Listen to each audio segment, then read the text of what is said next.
てもいいわ。背筋が伸びて綺麗よ。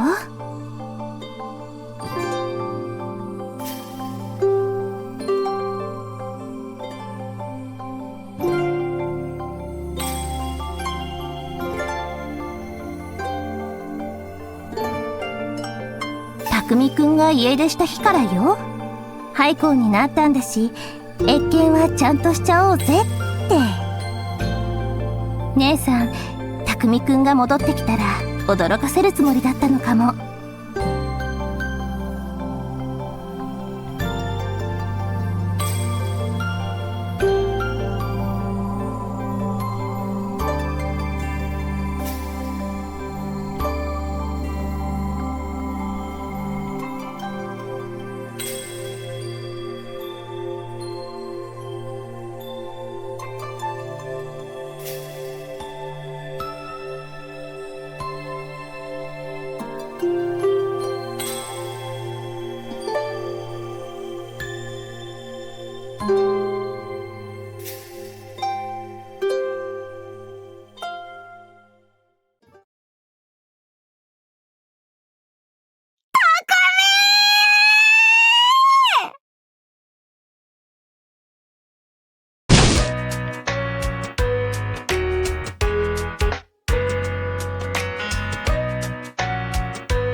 書き置きを見てどんな気持ちだったか。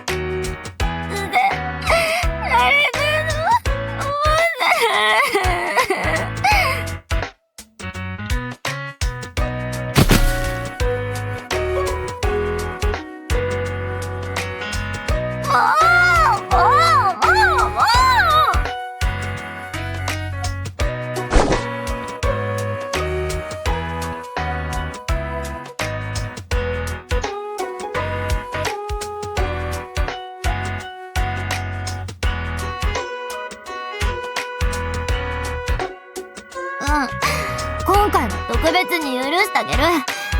ミーファから聞いたよ。私のために人を探しに行ってたんだっ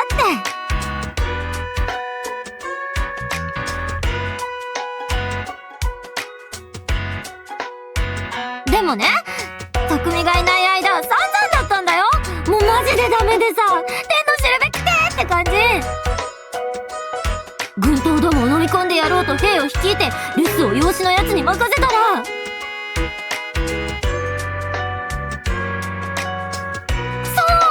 陳将の手下の修仏ってやつと手を組んで寝返ったの。おかげで拝見全部あいつらのものになっちゃったし。もう陳将超憧れてたのに。でもやっぱり今でも好き。修仏が勝手にやったんだ絶対。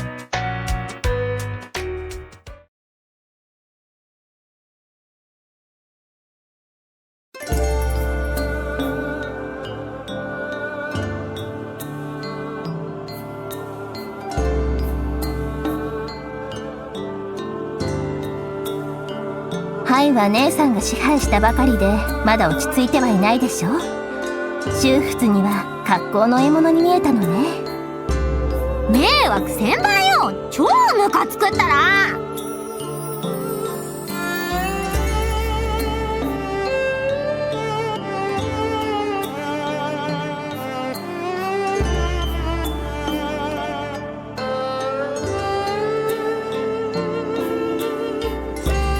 養子は修仏と手を組んだ。いいえ、誘いに乗ったの。修仏は一番の兵を備えている。その後ろには総勢数十万を歌う大勢力の陳将がいる。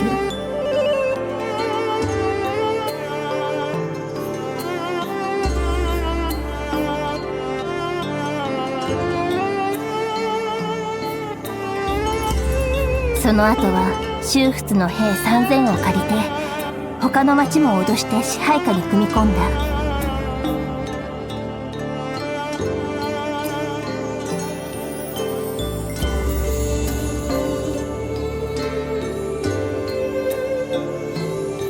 超まずまずだよ。全部匠が私を捨てようとするからだぞ。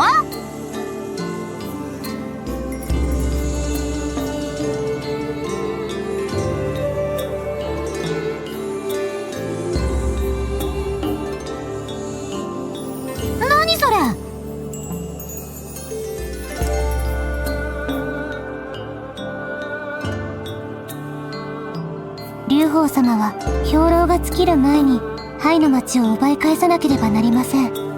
勝つのはたやすいですが、問題は他にあります。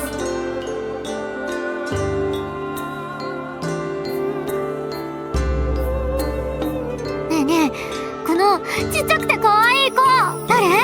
肌綺麗、絹みたい。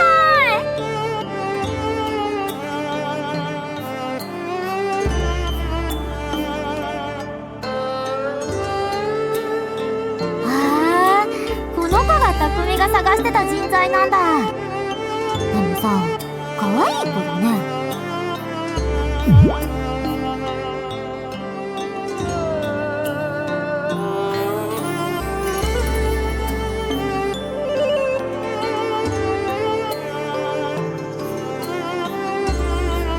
長志望と申します。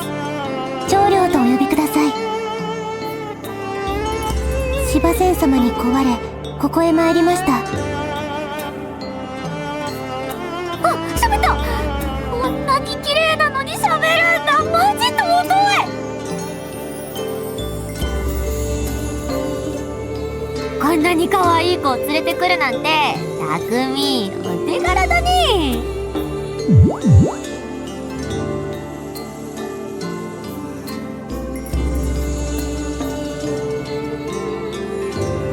続きは後でね。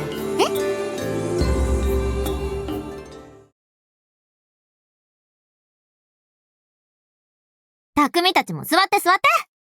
でさ、どうしてここへ連れてきたの？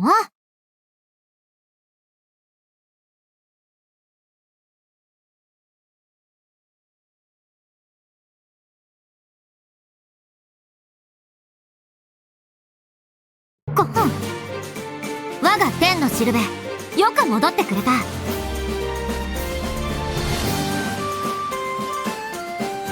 いいじゃん、物事は形から入らなきゃ。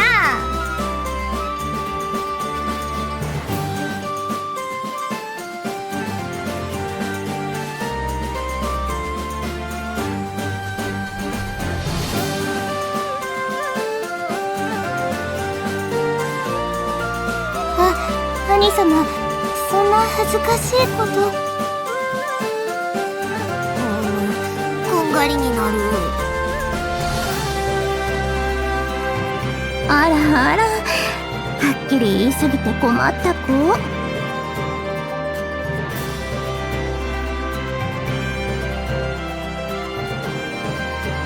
道を示す？それは天のしるべじゃないの？道を示すにもいろいろあると思うわ。全体の指針だけでなく、軍事や政治なんかでね。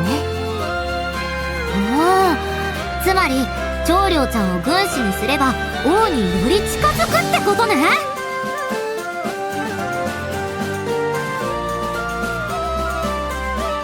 知恵者だから仲間にしろ。それが天のしるべの意志ってこと？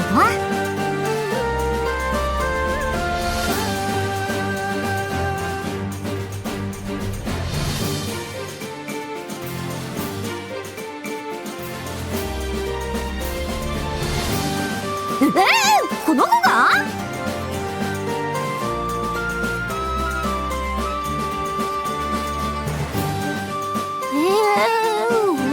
そうなんだ。それじゃあ長領ちゃんは私たちの先輩だ。先輩と言われますと？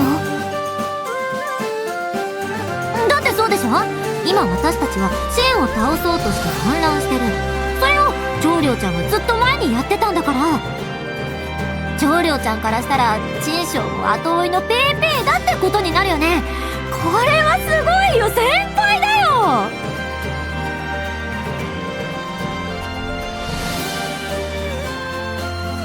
利用価値があることは自覚しています。劉邦様はこれをどのようにお使いになりますか？ねえねえ、長領ちゃんはなんで皇帝をぶっ殺そうと思ったの？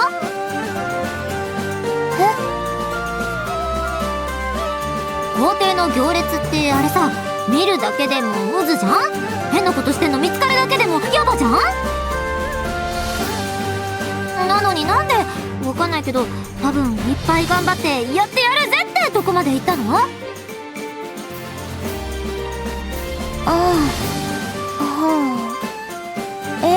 ですね。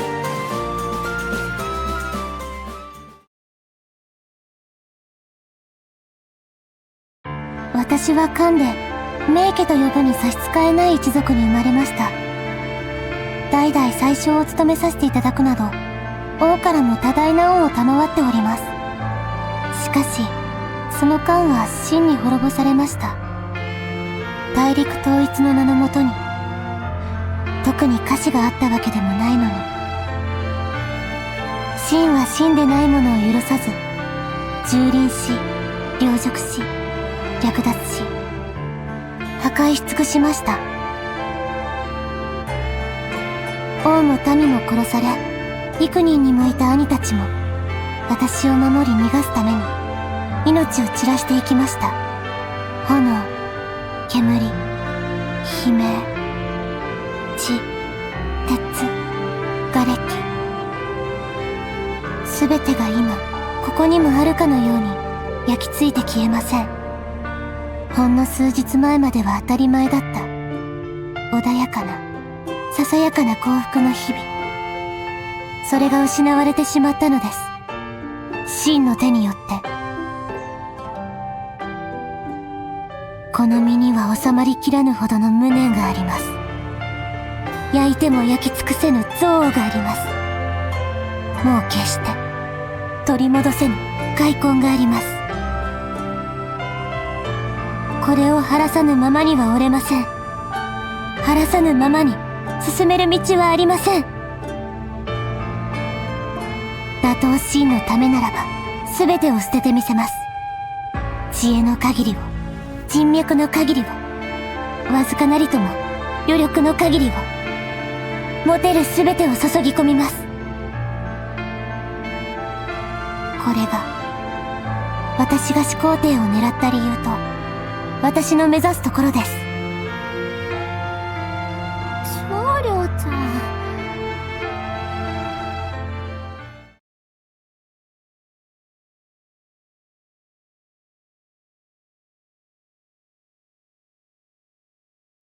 そっか、辛かったんだね。悔しかったんだね。お兄ちゃんたちが自分のためにって一人残っちゃって悲しくて寂しかったよね。はい。誰かが王になるってことはさ、誰かが王にはなれないってことで、全員が全部思い通りにはならないんだけどさ。でも無駄にあれするとかすげえあれだよな。そっちがその気ならこっちもこの気ってやつよ。わかった。長領ちゃんのしたいことはわかった。長領ちゃんのこともちょっとわかった。多分長領ちゃんの夢、この劉邦が後押ししてやる。ここでやれることがあればやってくれ。秦を倒すってやつ、一緒に頑張ろうぜ。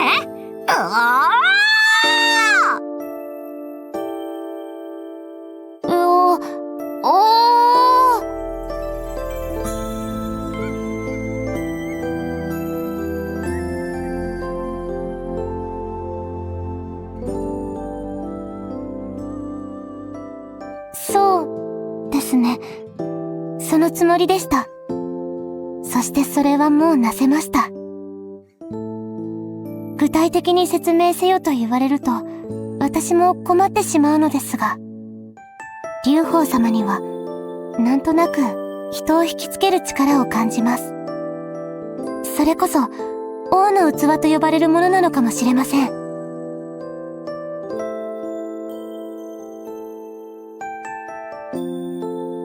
はい、これでいいのでしょう。それこそ天命というものかもしれません。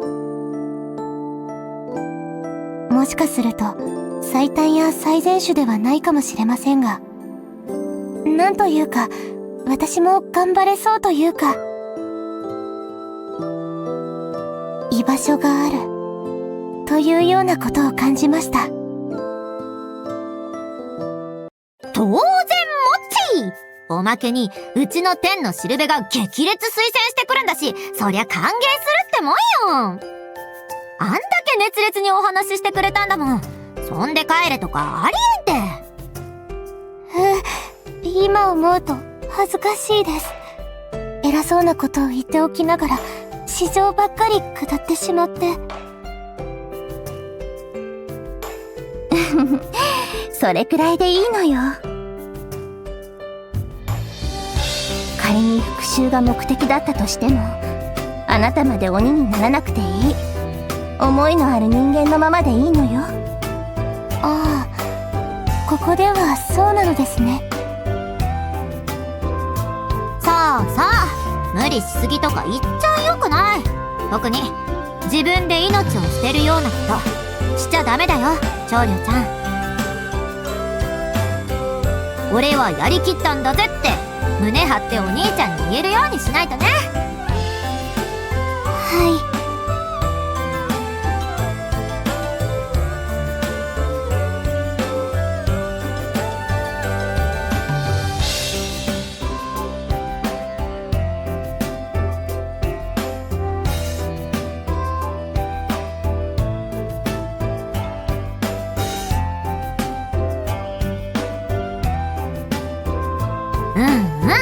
それも了解だよ。ちなみに私もね、ずーっと前に校庭の行列を見たことがあって、その時に、ああすごいなー、キラキラしてるなー、自分もあんな風になれたらいいなー、いやなるんだって思って王になることを決めたんだよ。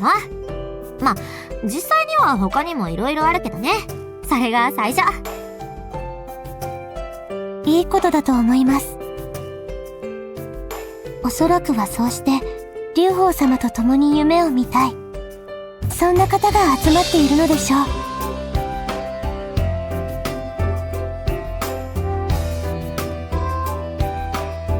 だったらいいな。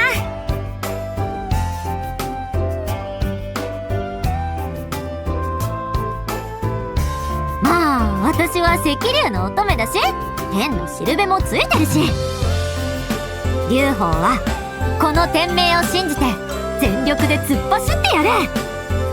姉さんらしい。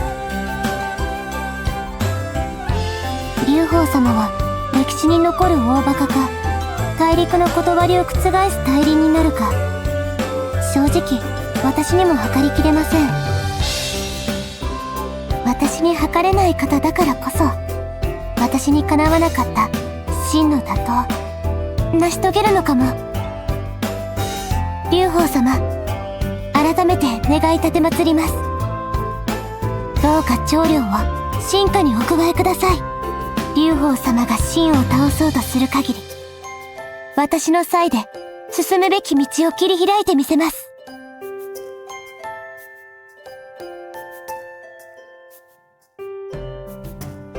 長領ちゃんの願い、確かに引き受けた。この劉邦は大陸の王になる赤龍の乙女、当然秦はぶちのめすわ。長領ちゃんは今日から私の軍師、心置きなくその際を振るったよね。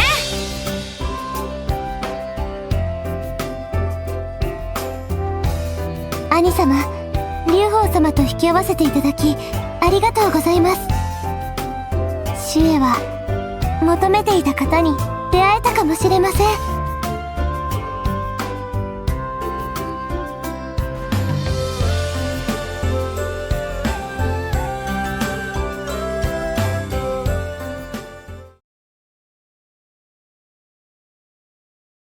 とりあえず一旦的な。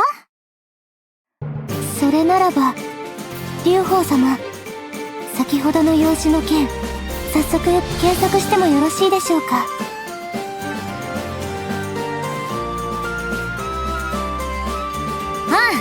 何かあるなら聞かせてよ。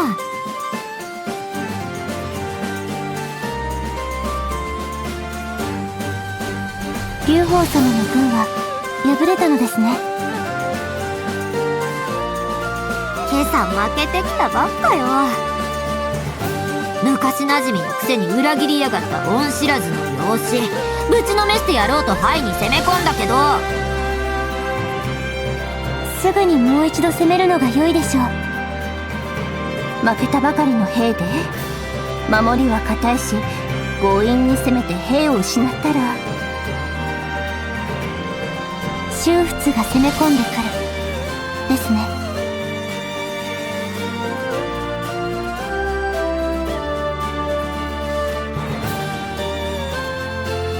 廃校にとっての最大の脅威は養子ではなく拝剣を狙う宗仏では、宗仏がすぐ拝剣に攻め込んでこないのはなぜか。また拝剣の支配を養子に任せたままにしているのは、宗仏は戦いを避けたいのでしょう。連戦になればどうしたって消耗します。宗仏の兵は急激に膨らんだ軍です。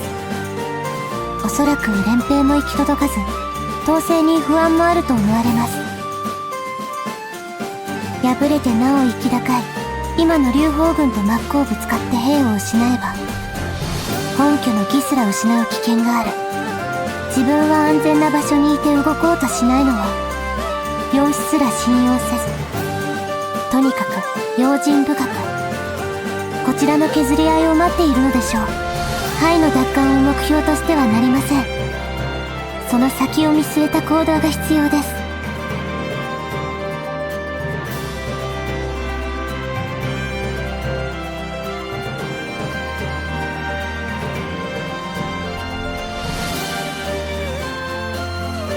よく知ってるね。軍師だから？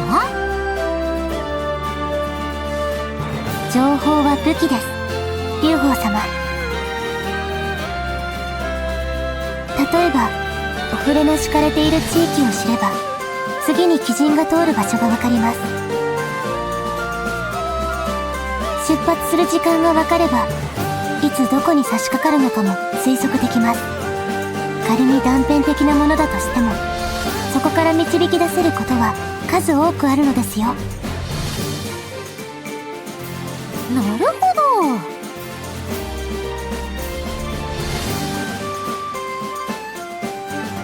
打つ手なしってね。じゃあその窮地、長領ちゃんはどうするの？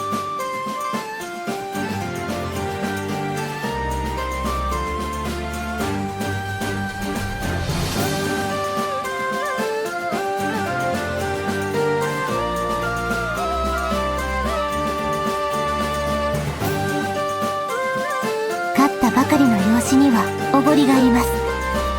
そのおごりと劉邦様をおとりに巣穴から誘い出し、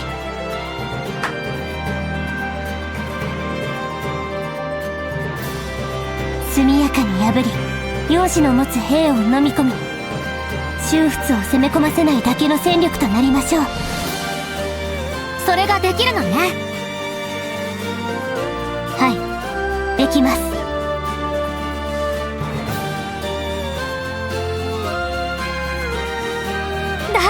何の心配もないじゃない。ああ、よかった。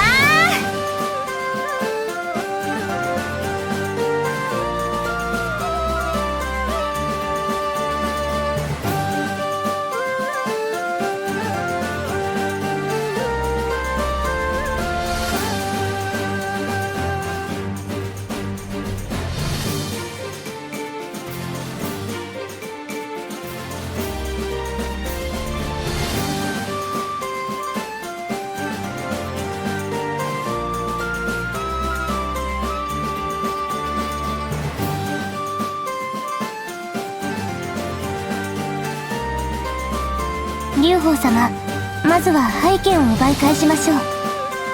すぐに兵たちへ出発のお触れを。了解。リーファー、頼んだ。はいはい、お任せあれ。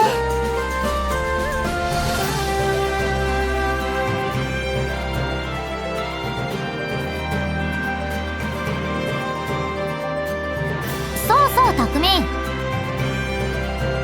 長寮ちゃんとずいぶん親しくなってるみたいだね。ただ勧誘しに行った関係とは思えないくらい。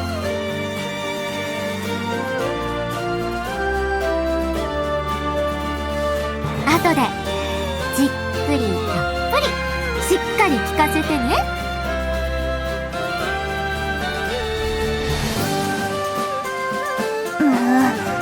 ちょっと焦げます。長寮ちゃん、膨れた顔もかわいい。膨れてなんていません。